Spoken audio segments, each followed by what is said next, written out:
Com as tensões cada vez maiores entre o Irã e o Estado de Israel, muitas teorias e análises geopolíticas, geralmente alinhadas com as narrativas da OTAN e com uma linha sionista de política global e geopolítica, começaram a pipocar para explicar o porquê o Irã odeia Israel. Porque Israel é um país judeu e os iranianos são islâmicos e os islâmicos odeiam judeus. Ou Israel é um país democrático, enquanto o Irã é uma teocracia ditatorial. Por isso que o governo revolucionário do Irã, islamista radical, odeia Israel. Mas bem, historicamente todas essas são simplificações extremamente rasas para explicar algo mais profundo, que é toda a influência israelense na política iraniana nos anos que precederam a Revolução e que levaram, inclusive, a Revolução Islâmica encabeçada em suas fases finais pela figura do Ayatollah Ruhollah Khomeini. E é sobre essa história que é pouco falada e pouco conhecida que vamos tratar hoje, porque o Irã odeia Israel. Entre as décadas de 1940 e 1970, o Irã era um país rico em recursos naturais, aliado com a inglesa AIOC, a Companhia Petrolífera Irano-Persa, explorando seu petróleo. Mesmo assim, a população vivia sob terríveis condições econômicas. Segundo o economista iraniano Jahangir Amozegar, radicado nos Estados Unidos, no estudo realizado logo após a Revolução, descobriu-se que em 1972, cerca de 44% da população vivia abaixo da linha da pobreza de subsistência. Ou seja, o Irã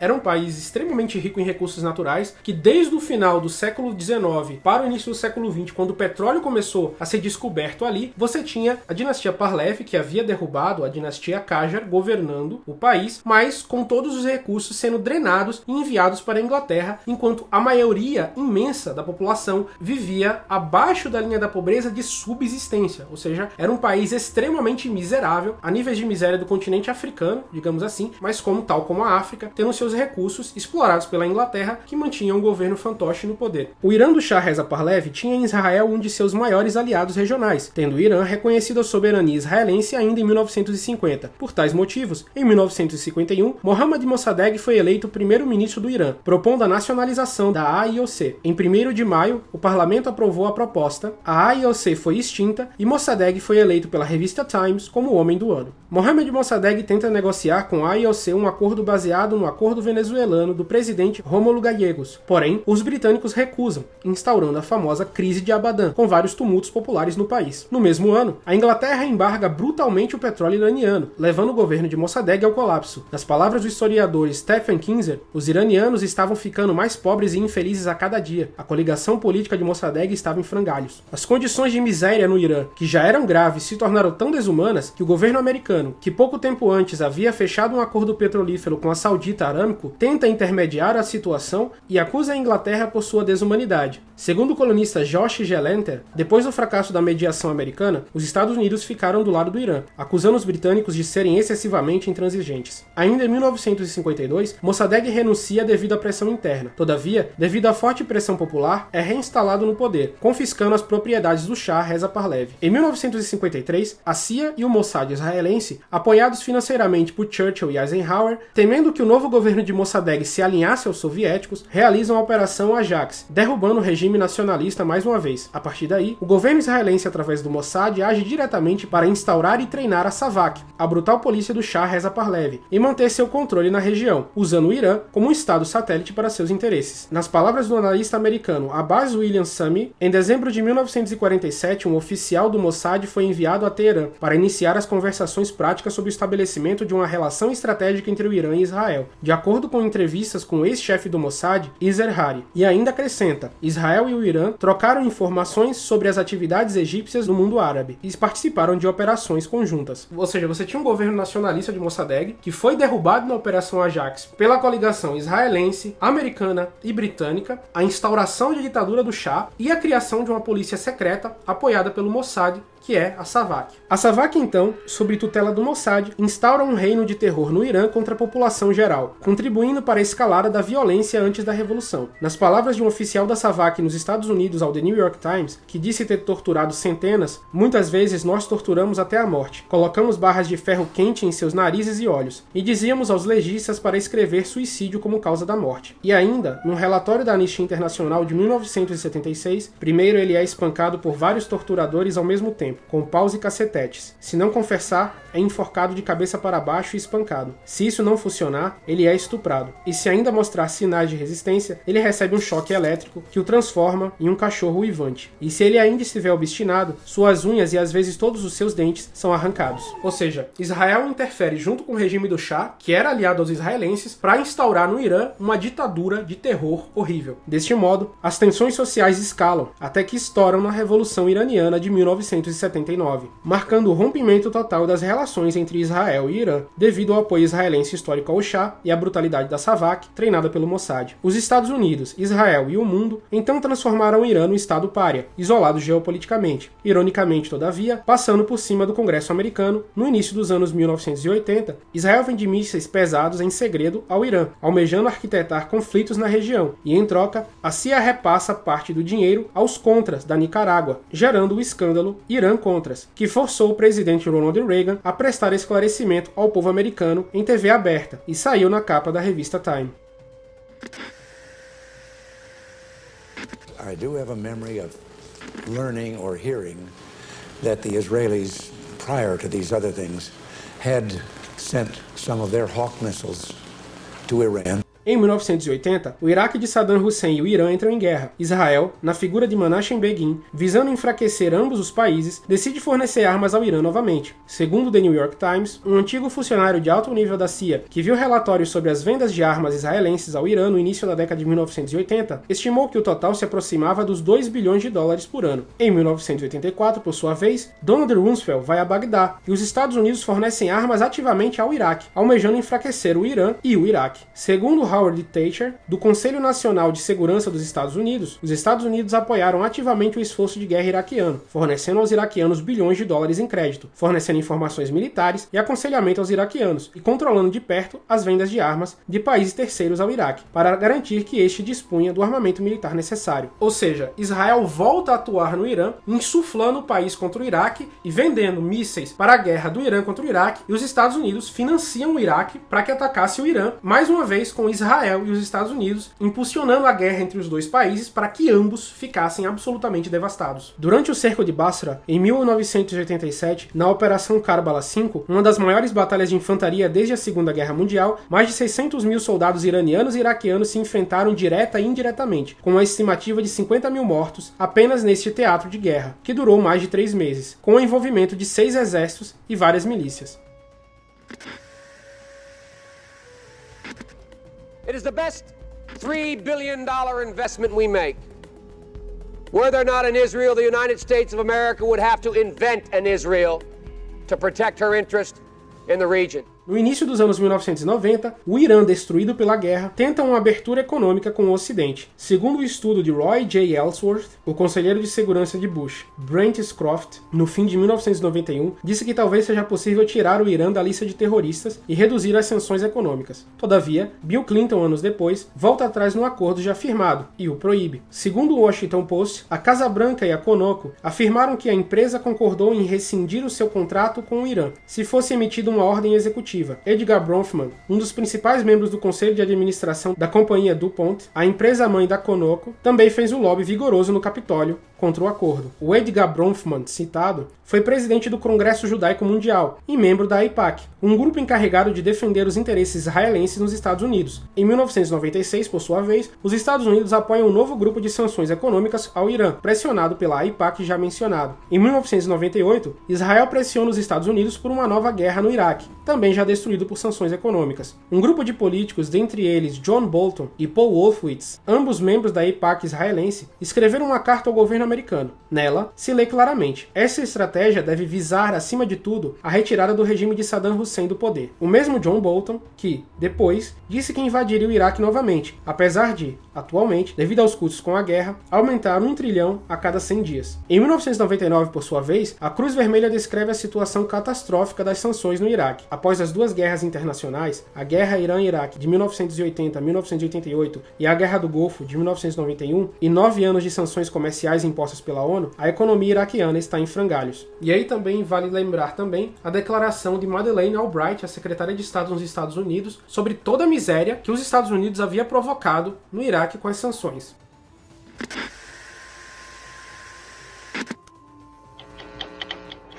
We have heard that 500,000 children have died. I mean, that's more children than died in Hiroshima. And you know, is the price worth it? I think this is a very hard choice, but we think the price is worth it. Em 2002, a pressão israelense cresce, e o político israelense Benjamin Netanyahu escreve um artigo no Wall Street Journal defendendo um ataque ao Iraque. Embora eu seja hoje um cidadão comum, acredito que falo em nome da esmagadora maioria dos israelenses no apoio a um ataque preventivo contra o regime de Saddam. No mesmo ano, Ariel Sharon, primeiro-ministro israelense, defende um ataque ao Iraque no parlamento israelense, e diz que o país é a maior ameaça a Israel. Um ano depois, Ariel Sharon ainda defendeu a parlamentares americanos um ataque ao Iraque, ao Irã, à Líbia e à Síria. São estados irresponsáveis, que devem ser desarmados de armas de destruição em massa. E uma ação americana bem-sucedida no Iraque, como modelo, tornará isso mais fácil de conseguir. As supostas armas de destruição em massa eram a justificativa para a invasão. Todavia, entre 2002 e 2003, a ONU realizou inspeções e não encontrou nada. Segundo o relatório, a Comissão de Monitoramento, Verificação e Inspeção das Nações Unidas e a Agência Internacional de Energia Atômica realizaram mais de 750 inspeções em 550 locais. E o Conselho de Segurança repetiu as suas conclusões em 27 de janeiro, de que os inspetores da AIEA não encontraram provas de atividades nucleares proibidas ou relacionadas no Iraque. A pressão israelense foi tanta que um grupo ligado ao Departamento de Estado americano, segundo The Washington Post, precisou frear o lobby sionista. Você não quer que os americanos acreditem que a guerra contra o Iraque está a ser travada para proteger Israel, e não para proteger a América. Ou seja, um dos aspectos da destruição do Iraque, que poucas pessoas comentam quando elas falam,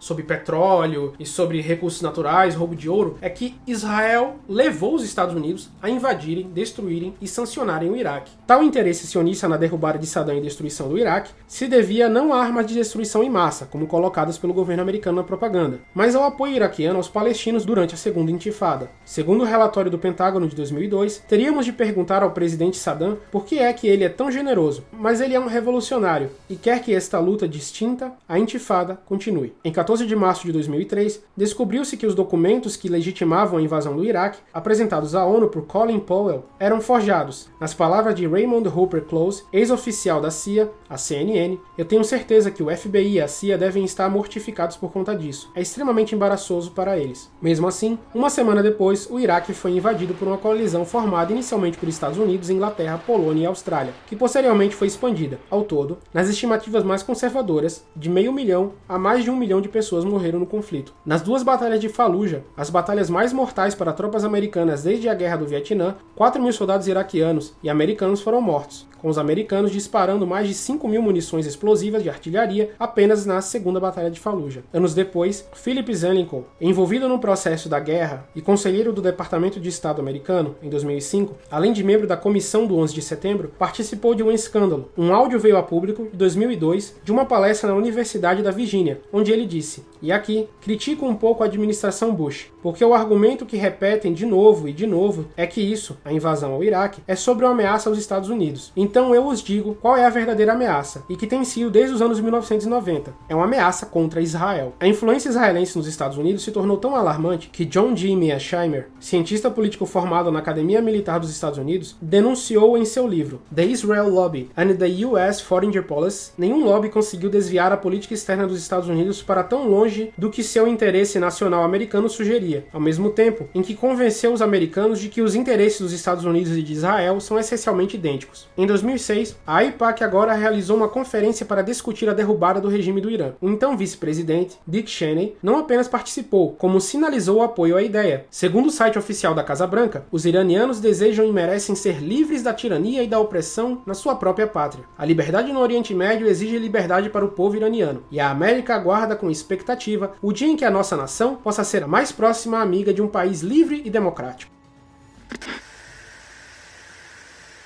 Israel has built unbreakable bonds of friendship. Um ano depois, generais americanos do Comando Maior ameaçam renunciar caso os Estados Unidos ataquem o Irã. Segundo a inteligência britânica Sarah Baxter, do The Times, conhecemos 4 ou 5 generais e almirantes que irão renunciar se Bush ordenar um ataque ao Irã. E, adiante, todos os generais sabem perfeitamente que não têm capacidade militar para enfrentar o Irã de uma forma significativa. Ninguém quer fazer isso e é uma questão de consciência para eles. Dentro de um cálculo geopolítico simples, os generais sabiam que envolver os Estados Unidos em outro teatro de guerra com o Irã se provaria catastrófico. O tal fato se deve ao desenvolvimento militar do Irã, forçado pela escalada armamentícia causada pelo isolamento e pela beligerância de Israel. O Irã conta com um contingente de 960 mil soldados, além de uma desenvolvida indústria de drones que é referência de exportação para uma potência militar, a Rússia. Documentos vazados recentemente da Rússia anunciaram a construção de mais de 6 mil drones baseados no modelo da tecnologia iraniana do drone kamikaze Shahed 136, em cooperação com a empresa iraniana Shahed Aviation Industries. Por tal motivo, o general Kenneth Mackenzie, estudioso dos drones iranianos e ex-membro do Comando Central dos Estados Unidos, disse: "Pela primeira vez desde a Guerra da Coreia, estamos operando sem total superioridade aérea." So I fought for Israel like no president ever before. Mesmo assim, John Bolton, um dos arquitetos da Guerra do Iraque e membro da AIPAC israelense, tentou instigar outro presidente a atacar o Irã, Donald Trump, logo após a retirada unilateral dos Estados Unidos do acordo nuclear firmado por Obama. Em junho de 2019, segundo The New York Times, as forças americanas estavam a horas de atacar o Irã, antes de Trump anunciar uma retirada, para o descontentamento de seus aliados mais beligerantes. Em setembro de 2019, John Bolton foi demitido por Donald Trump. Segundo a Bloomberg, a demissão de Bolton, após um período não muito longo, mostra que mesmo o governo americano mais agressivo chegou à conclusão de que a era do belicismo e da intimidação terminou. Mesmo assim, em 2020, Trump autorizou o assassinato do general iraniano Qasem Soleimani, escalando as tensões, aconselhado por Mike Pompeo, outro membro da AIPAC israelense, que já comparou as críticas a Israel ao antissemitismo. Posteriormente, em 2020, Trump ainda voltou a alfinetar Bolton. Segundo o periódico de ciência política Axios, se eu ouvisse ele, por agora já estaríamos na Sexta Guerra Mundial. We're united in our shared values. The connection between the Israeli people and the American people is bone deep. Agora, em 2024, enquanto comete um genocídio em Gaza, Israel tenta novamente provocar o Irã, atacando sua embaixada na Síria para causar uma escalada do conflito e envolver diretamente o Irã, os Estados Unidos e a União Europeia. O presidente Joe Biden disse explicitamente que não apoiaria um ataque israelense. Segundo a Reuters, o presidente Joe Biden alertou o primeiro-ministro Netanyahu que os Estados Unidos não tomarão parte numa contraofensiva contra o Irã. John Bolton se pronunciou instigando os Estados Unidos a entrarem na guerra. Em suas próprias palavras, "Eu acho que Israel deve pôr um fim nisso. E não é apenas do interesse israelense, está no interesse americano." E o AIPAC, do qual ele faz parte em seu site oficial, apresentou um novo projeto de lei, propondo mais sanções ao Irã. A pergunta que perdura é: até quando o AIPAC e o lobby israelense irão pressionar livremente os rumos da política externa americana, matando milhares de pessoas no Oriente Médio? E é isso, pessoal. A raiz do conflito, a gênese de toda a tensão que existe entre Israel e o Irã é porque, na época quando o Irã vivia na ditadura do Shah, Israel treinou e auxiliou num dos períodos mais terríveis, que era o regime da Savak, que torturava e matava centenas de iranianos da pior forma possível. Depois disso, Israel joga com o Irã e os Estados Unidos com o Iraque para que ambas as nações se matassem. E quando não conseguem destruir o governo com mais um golpe, como o que havia tirado o presidente Mossadegh na Operação Ajax, o AIPAC, que é a influência israelense no governo americano, o lobby israelense maior que destina milhares de dólares a milhares, centenas de políticos americanos, faz ali toda a pressão para que o povo iraniano passe fome, para que viva em sanções, para que o país seja destruído, e todos os anos insuflando a guerra entre Estados Unidos e Irã para causar uma nova invasão, como houve a invasão e destruição do Iraque na época de Saddam, sobre os falsos pretextos das armas de destruição em massa. Então essa é a raiz da tensão Israel e o Irã. Foi ali que tudo começou. No início você tinha o governo do Shah, que apoiava Israel e deixava o povo iraniano na pobreza, na miséria, e depois os governos, digamos assim, mais hostis a Israel e que levaram o Irã a anos de miséria, penúria e sanções. Mas ainda assim, fora de Israel, o Irã é o país com a maior comunidade judaica do Oriente Médio, e eu queria concluir esse vídeo com uma pequena parte no documentário sobre a vida dos judeus no Irã. E é isso, pessoal. Assalamu alaikum e até o próximo vídeo. Outra surpresa em Teherã é este endereço que me deram. Pertence a um antiquário. Eu pensei que no Irã pessoas como ele estivessem escondidas, como as obras de Warhol e Varazé, mas parece que não estão não.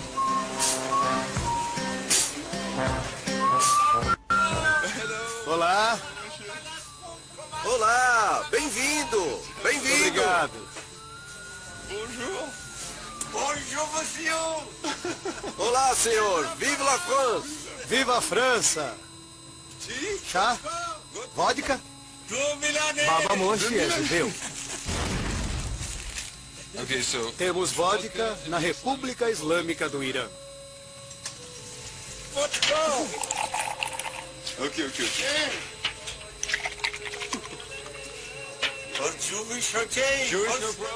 Os judeus podem beber, mas os muçulmanos não. Saúde!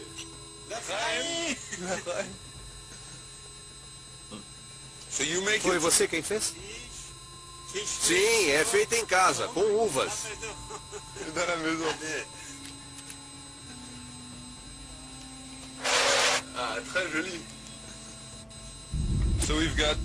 Temos aqui álcool e mulheres nuas. Está claro que este é um lugar diferente em Teherã. É fácil ser judeu aqui? Sim, aqui é muito bom. Eles nos respeitam. O resto são mentiras. Aqui nos divertimos com os muçulmanos. Rimos juntos e ninguém nos incomoda.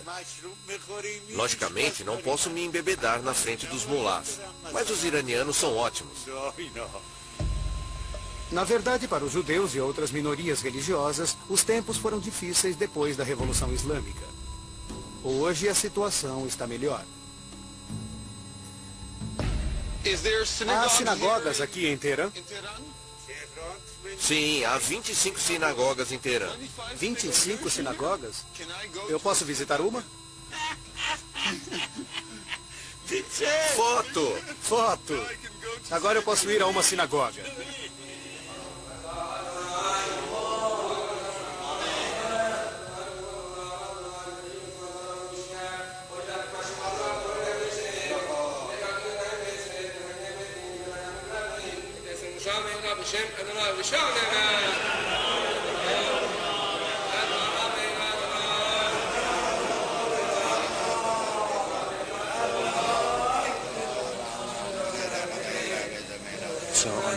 Estou no coração de Teherã, na capital da República Islâmica.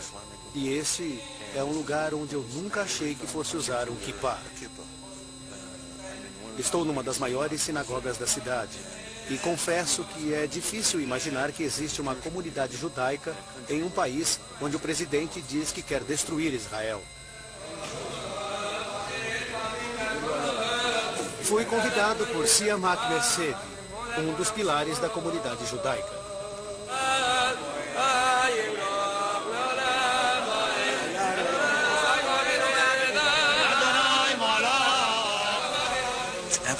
É absolutamente incrível. Eles trouxeram a Torá. Confesso que jamais pensei em ver essas cenas no Irã.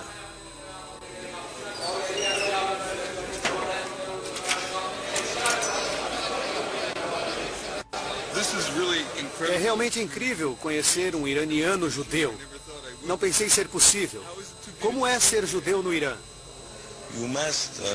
É preciso lembrar que os judeus iranianos vivem no Irã há mais de 30 séculos. Não é um fenômeno interessante, mas pode ser interessante ser a maior população de judeus no Oriente Médio depois de Israel, é claro. Ser a minoria religiosa em um país religioso acarreta alguns problemas, mas não são grandes.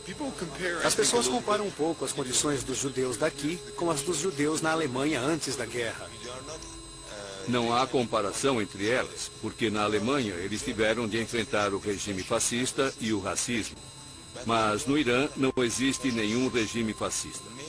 Talvez haja alguns conflitos entre o governo do Irã e Israel, mas isso não afeta a vida dos judeus iranianos, porque, segundo o pensamento iraniano, para o governo e também para o povo iraniano, existe uma separação distinta entre o sionismo e o judaísmo. Os conflitos políticos entre o governo iraniano e o sionismo não afetam o dia a dia dos judeus iranianos. Existe uma mistura entre a cultura iraniana e o judaísmo.